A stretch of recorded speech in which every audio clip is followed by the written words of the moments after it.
Hey there! If you're cramming for a biology exam, then you have landed in the perfect spot. Seriously, we're about to run through everything you need to know about genetic technology. Consider this your ultimate review session. Just think about that for a second. Sounds like something straight out of a sci-fi movie, right? But it's totally real and it has absolutely revolutionized medicine.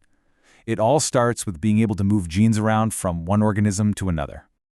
So, here's our game plan. We're going to start with the basics. What even are transgenic organisms? Then, we'll see how we use bacteria to do some amazing things. After that, we'll look at some real-world examples in plants and animals. And finally, we'll get into the really futuristic stuff, fixing genetic diseases in people. Okay, let's just dive right in. All right, first things first, let's make sure we're all on the same page with the biggest, most foundational idea of this whole topic.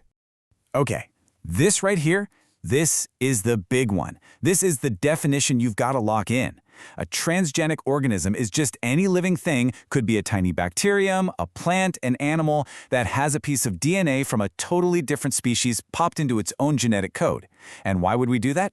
To give it a new trait, a new superpower it didn't have before. So how do we actually pull this off?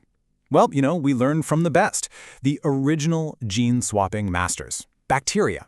They are the absolute workhorses of genetic engineering. This whole process is called bacterial transformation, and these are the steps you gotta know. First, you find the gene you want. Let's say the human gene for insulin. Then you grab something called a plasmid, which is just this little ring of DNA from a bacterium. Now here comes the really cool part. You use something called a restriction enzyme. Think of it like a pair of molecular scissors to snip out the human gene and to cut open that bacterial plasmid. And since you use the same enzyme for both, they have these matching, kind of jagged ends, which we call sticky ends. They're designed to fit together perfectly. Then you bring in another enzyme, ligase. This is your genetic glue, and it seals the human gene right into the plasmid. And voila, you've got what's called recombinant DNA. Last step, you just pop that new, supercharged plasmid back into the bacteria. In this diagram here, it just lays it all out beautifully. You can see the whole journey. The human DNA is on one side, the bacterial plasmid on the other. You can see the enzymes doing their cutting, and then bam, the human gene gets pasted right into that plasmid circle. From that point on, that little bacterium is going to start reading the instructions from its new human gene. So, why is this such a game changer? Well, once you've made these little transgenic bacteria, they basically become tiny living factories. They start dividing and multiplying, and every single one of them starts pumping out whatever that new gene tells them to make. This is exactly how we get huge amounts of life-saving stuff like insulin for people with diabetes, human growth hormone, and even clotting factors for people with hemophilia. It's amazing.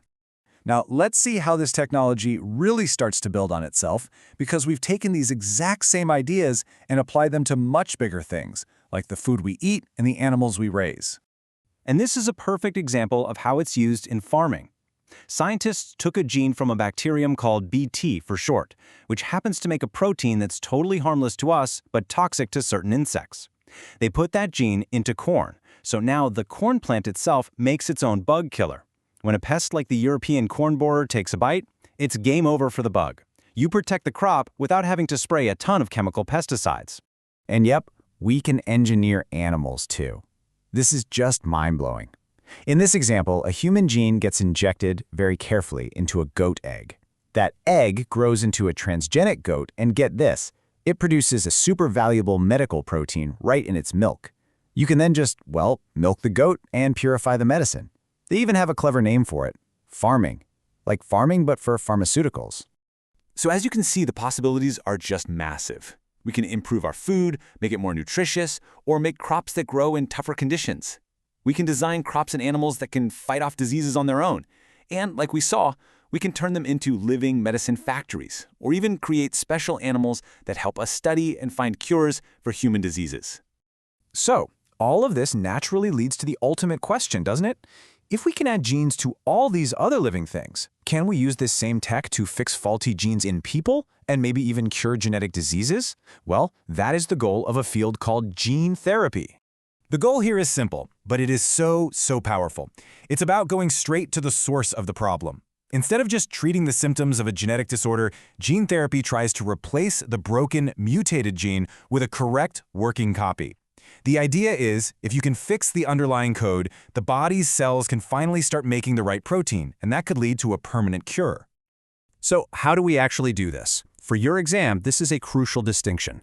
There are two main strategies. The first is called ex vivo, which just means outside the living, and the other is in vivo, which means inside the living. The only real difference is where the gene fixing happens.